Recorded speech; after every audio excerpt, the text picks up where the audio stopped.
Welcome back to the channel, everyone. And in this video, we're going to go over politics in the tech industry.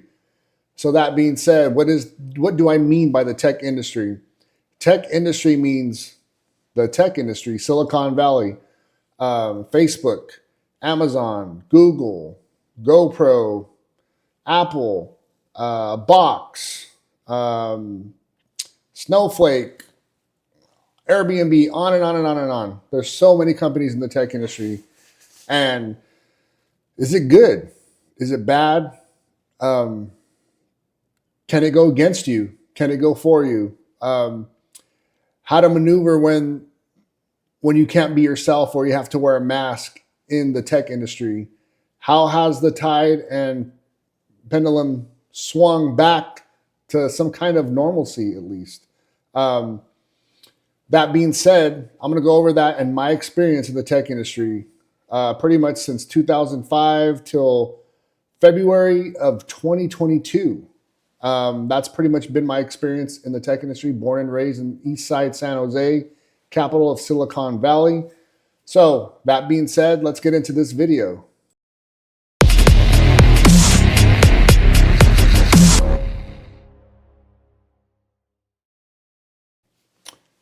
So as those that follow me on LinkedIn, Instagram, and I think I said in a couple of other videos, I'm going to be making some videos that might not be mainstream, that a lot of people are afraid to talk about. I'm not afraid to talk about them.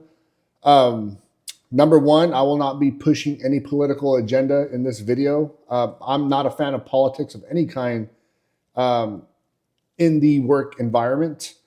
I do not believe in that. I do not like that. I'm not one to want a job or a free ride or an interview or put my resume on top of the stack just because I was in the military or my skin color. I'm not for any of that shit. I'm not for, any kind of free handout just because of some kind of political agenda. That's not me. That's never been me. I'm always about working hard and keeping my resume up to date and fresh with the new skills that I have obtained. So that being said, how are politics in the tech industry? Well, I'm just going to jump right into it. Towards the end of my tenure at GoPro, January 2006, which is when I technically got laid off, my paperwork said March, just because of the severance wording. But I was technically laid off in the middle of January. I believe it was like January between the 13th and 16th, something like that. That's when I've noticed the real political swing one way in the tech industry. And I even started to notice this at GoPro during that certain presidential election here in the US. And just in general, just in the overall Bay Area. And I wasn't a fan of it. I'm not a fan of that kind of politics per se. To me, the kind of politics that were growing at that time, era, and rate of speed was not good and scary. And I think now a lot of people eyes are open, especially in that California area, meaning the Bay Area and also the LA area. San Diego, I would say it's 50-50. It's more the other way just because it has a really high military presence, although that has also changed from what I've heard. I haven't been in the military since 2010. So there was a big change. And also when I got out that following I think September, I got out in July. I think it was that August or September. That's when they got rid of Don't Ask, Don't Tell, which was a mistake in my opinion. And I'll probably touch on that in a little bit here because that has to play in the politics that took over in the tech industry. So from that January 2016, that's when I noticed the shift. And this had an impact and hit all of the tech industry by far, at least for the most part. What do I mean by that? Pretty much it was all one-sided and also not just one-sided, but also agenda pushing.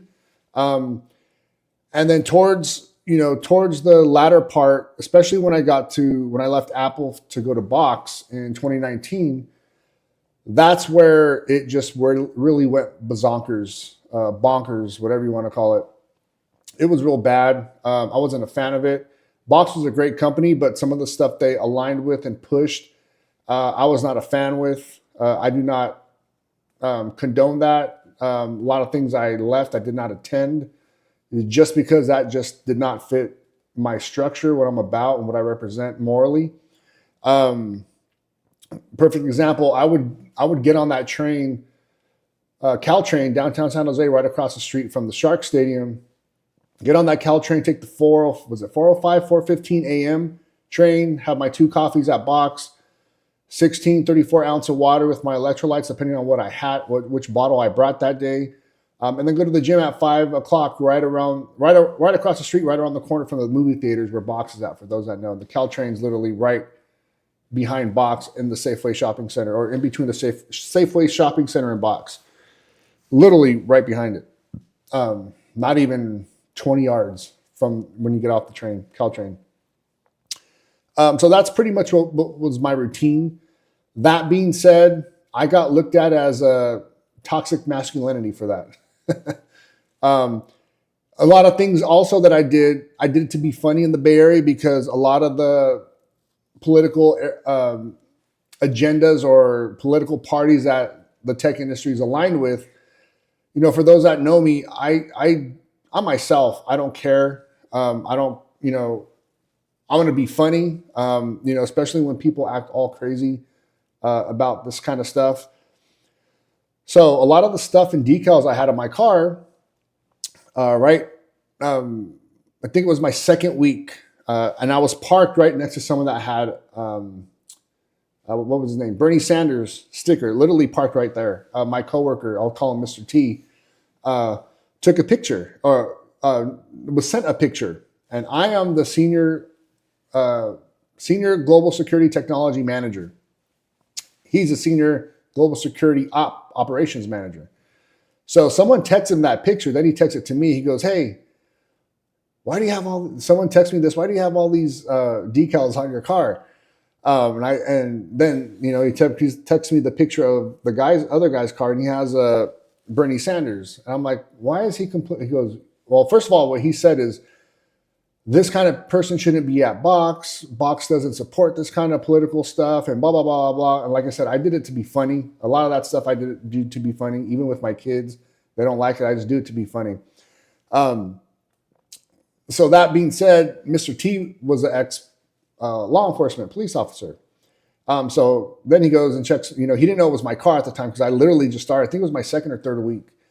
And he runs my plates, no registration. And so he asked me, he goes, "Hey, is this your car? Because my name comes up." And I go, "Yeah." He goes, "How come you don't pay your registration?" I go, "Did George Washington have to pay to cross the Delaware, any registration on his horse and buggy? Hell nah. So I ain't paying that shit to California for, I don't want to work for free." So long story short, we were shooting the shit about that. But my point is, you're going to call and complain about something like that when you have a sticker where you're supporting someone who wants to take away 90% of my pay. And even more so if I invest or, have any kind of capital gains. And the logic behind that was just so stupid. Not going to rant or go on this video, but pretty much the tech industry got infected by a virus. There's anything you do to stand up, I don't want to just say stand up in a rude way, but, just call bullshit out. Being a manager, calling it out, calling it like it is, being blunt, being old school constructive criticism was looked down upon, was called toxic masculinity. This whole empowerment of women craziness is why we're in the situation that we're in today, and why women are in the situation that they're in today. Why most of them can't find steady partners. Why most of them are living alone and are having a million cats in their house. You got women 40 and over that have pretty much been ran through their whole life but can't find a serious relationship. These kind of things have infected the tech industry, and now you're starting to see the pendulum swing back. It's like, all right, you ain't shoving this shit down our throats anymore. The whole DEI, like what I talked about. I don't want to be hired because I was in the military. What the fuck does my military experience have to do with cybersecurity? No one forced me to join the military. I did it on my own. Nor did I join for the benefits. I haven't even used one single benefit since I got out. I didn't join for the benefits. I was already in the tech industry before I joined the military. I joined when I was older. I don't want to get hired or moved to the front because of my skin color, which happened at Lab 126, and I walked out day 5 or day 6. Handed in my badge. It also almost happened at Box. Mr. T again. Our manager came up, and they were trying to do some kind of I don't know if they were trying to meet a quota for that DEI when it actually started. I don't know what it was branded as back then. But his thing was like, to me, is, what nationality are you? I'm American.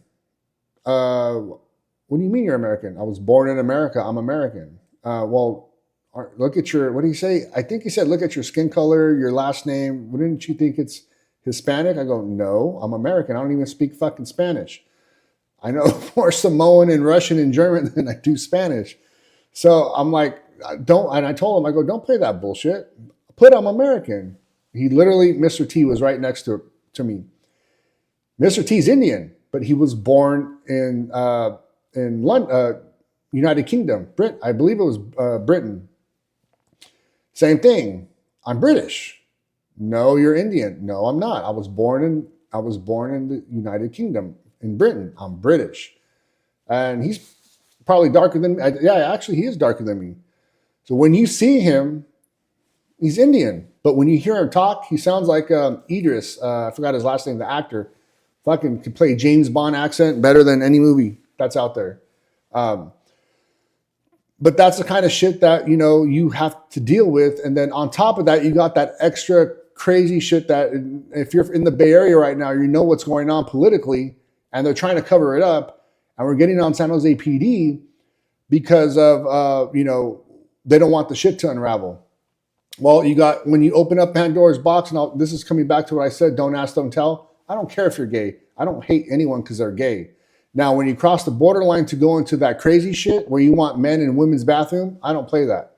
So, if you're having, a lot of the tech companies had this, and this happened when I came, like I said, I went to the gym in the morning, forgot my fucking Q-tips, the little blue Q-tip box. So they had a drawer when you walk into the bathroom at Box. They had a little corridor, and then the bathroom area, and then the door to the showers. So that I saw the blue box, not the little travel one, which what I had, but I forgot. They had the actual little rectangle Q-tip box. That's what I thought it was. So I opened up, and I'm gonna grab some fucking I'm like, yes, they got Q-tips. Open the fucking drawer, and it's fucking tampons. And when I went out, I thought someone fucked up and put it in the wrong bathroom. I didn't know they were doing this shit at the time. So when I brought it up to the attention, I'm like, who the fuck put tampons in the men's bathroom? And then that's when I forgot the guy's name. I think it was, I'll just say A. He was in the facility. He goes, hey, shh. He goes, don't say that out loud. You might offend someone. I go, what do you mean offend someone? I go, and then he gave me the whole spiel, and I said it, dude. I'm like, I didn't say it rudely or raise my voice. I just talked normal. I go, why is there tampons in dudes' bathrooms? Like, where are you advocating fucking dudes to stick these at? They ain't in their fucking mouth, ears, or nose. There's only one other fucking hole that they're going to stick them in. So are you promoting this shit? And, then finally for him, he goes, I didn't think about that. I go, well, what? This makes no fucking sense, dude. This is stupid. And then they had the whole shit where I believe there was, from what I was told, there was an incident. I wasn't there when that happened. And apparently it was on the hush hush. You had a dude fucking use the girl's bathroom, and someone flipped shit. So with that being said, I told my boss, I had a conversation with him because this came up. We were talking about something, this came up, not that incident per se. I got told this from someone else because they thought I was there, and I was not at the office when that happened. So what I said is like, so if I went to the women's, and I never will do this, but I give him a hypothetical. If I went to use the women's bathroom, am I going to get fired or written up? He goes, yeah. I go, well, today I identify as a woman. So now that goes against the policy of, all this stuff. So he goes, well, you can't think. I go, no. I go, when you get behind a company, and this is why, the whole shenanigans that happened with me and my boss and his way, he's a yes man. So he's not going to challenge anything, especially when it comes to stupidity. the point that I'm trying to make is when you see stupid shit like this just opens up a can, especially working in physical security, this just opens up Pandora's box, a whole nother fucking can of worms that you got to fucking deal with. So, this whole stuff of a dude that could fucking feel like he's a woman one day and do all that shit. Now you're opening up women to get harassed. If, a lot of people brought their kids. What if the daughter was there? And if that happened when my daughter was there, that fucking coworker employee would have been fucking killed. I'm just going to put that out there like that. You have shit like that where you don't cross that line. You have people that were blindly following and promoting this agenda because of the whole unicorn, butterfly, in my emotion feelings without thinking logically. And it was funny because the logic finally came out when it happened to them. So, now you're starting to see the thing swing. And the kicker is with this whole transformer stuff, you're having a lot of these shows and shit with kids. And this is why, people looked at me weird because I would let my son listen to certain rap music, but that's where we're from. The rap we listen to in the Bay Area, let alone California, is not like the rest of the country. It's real street shit on shit that actually happens. And you listen to your local area rappers. It's not like you listen to mainstream radio and you'll never hear because it's really like what Mac Dre said. It's too hard for the fucking radio. You're not going to hear this. You're not in the Bay Area. You don't listen to rappers wearing fucking women's clothes and man purses and all that shit. You listen to people that are from where we grew up, that are from the street life. So, you don't have that stuff. And the point being is, when you hear a certain thing about the Bay Area, you don't hear the full circle. You hear what they want to tell you on TV. Because if you go to certain parts of the Bay Area, I'll use San Jose where I'm from, and you come out with a certain team jersey, like I'll tell people in Texas, the Texas Rangers jersey, you stop at and like where I'm from, East Side San Jose, you're going to get checked up. If you go into a liquor store or, someone's going to know you're not from there and, you're going to get hit up. That's just how it is because you can't wear that kind of jersey. However, some of them could tell, but for the most part, if you look a certain way or dress a certain way, you're going to get hit up. And there's things that people don't understand. And I'm going to swing back to that because now you got this whole DEI, Latinx, and a lot of the people, so this is also at Box. Someone called me Latinx. I didn't know what the fuck that meant. So I thought it was like a reggae band. No one listens to that shit, where I'm from. At least not my generation, unless they've been transformed now. But the point is, if a lot of people using that term from the Bay Area tech companies aren't born and raised there. So I would tell them, go say that shit in EPA, in East San Jose, East Oakland, certain parts of Redwood City, certain parts in San Francisco, Vallejo, Richmond, the hard parts. Your ass will get fucking jumped, stuck, or shot. You don't call people. That's like calling someone gay or a tranny. That's a transformer. That's Hispanic descent or whatever. So you can't, don't be doing that shit. And a lot of people don't understand when you shove these kind of things down people's throat, you're going to get it's going to boil up sooner or later until it finally pops, in which it has. All the DEI is being canceled. Look what Elon Musk did with Twitter. Elon Musk finally said, enough of this shit. And it happened to his kid. All this shit that happened, all this stuff is transforming. You've seen some people on LinkedIn getting upset about it. Well, that's fine. I'm not going to hate you. I'm not going to talk crap about you. But just because I don't agree with whatever or lifestyle you have or things you're pushing doesn't mean I hate you. Now, there's idiots that are going to, be fucking a-holes and all that stuff. But most people aren't like that. We could agree to disagree, but doesn't mean I have to hate you. But when you cross a certain line and then it has to do with fucking kids, that's a whole other conversation. I don't fuck with people that go that route at all. So that, people that want to cut boys' stuff off or give them medications when they're vote for the government to give them medications without telling their parents, or using pronouns and having the schools be in charge. People that support that, I don't fuck with them at all. I don't fuck with kids. I don't fuck with people that mess with kids. And going back to what I was talking about these Transformer shows in the tech industry, they have kids there. And look what's going on now. Why I don't take my kids to, that was the point I lost. Why I don't take, I got bitched at because I let my kids listen to rap music from where I'm from, but yet they want me to take why don't you take your kids to the Pride Parade? Why am I going to take my fucking kids with a bunch of pedophiles that are walking around naked with their hand in their fucking junk? And you see it on pictures when they bring it back to work, when they share their videos and their pictures, and you have your fucking kids there. Why am I going to do that? That's fucking sick. So, most people don't want that shit. For me, I don't want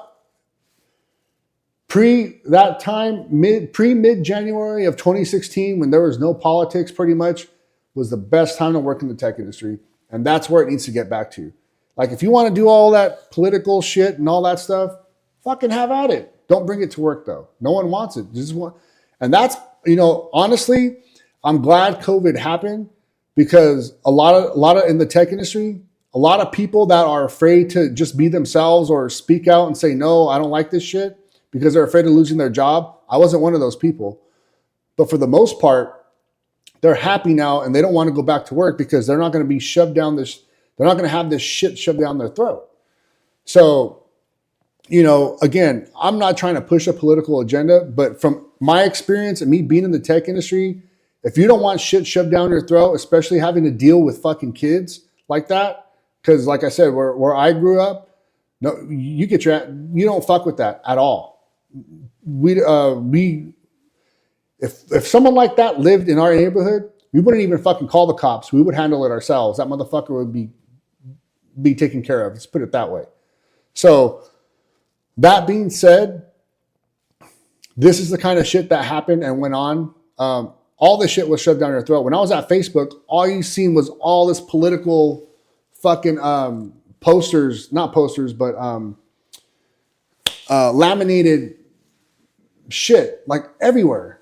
Like in the main campus, these things were laminated everywhere. The Hacker One Way, and pretty much all the buildings, they were all laminated in the stairwells. And it was just like, what the fuck is this shit? Like no one wants the shit hammered down your throat, like nonstop. I just want to go to work and feel comfortable. And if for anyone watching for advice, if you take that shit out, I bet you about 60-70% of the people wouldn't mind coming back to the office. But knowing now, that was a blessing in disguise for COVID, because now they don't have to go to the work and deal with that shit. So that being said, that's my little gist on my experience with politics in the tech industry only. This is only the tech industry. This is my current role. Actually, my current role is not like any of this at all. I finally went to the office when I did that conference. But again, this is just the tech industry and my personal experience. These things literally did happen. I don't know, since I left Box, I don't know what goes on in the tech industry at the offices anymore. So, and I'm probably, I don't know what happens. I hope to get back in the tech industry, but I will also not be in an office. It'll be fully remote. So that being said, thanks for watching. Again, this video, I'm going to keep it 100. I ain't going to fucking do no funny bunny stuff. I'm going to tell it like it is. Whether you like it or not, you're getting the fucking honest truth. I ain't going to sugarcoat it, blow smoke up anyone's ass. Feel free to leave me a comment if there's any other things you want me to talk about in my experience and history in the tech industry. And I'll make a video about it if it happened to me, or I've been part of it or seen it or whatever. So please like, share, comment, subscribe, and see you guys on the next one. Thanks. Bye-bye.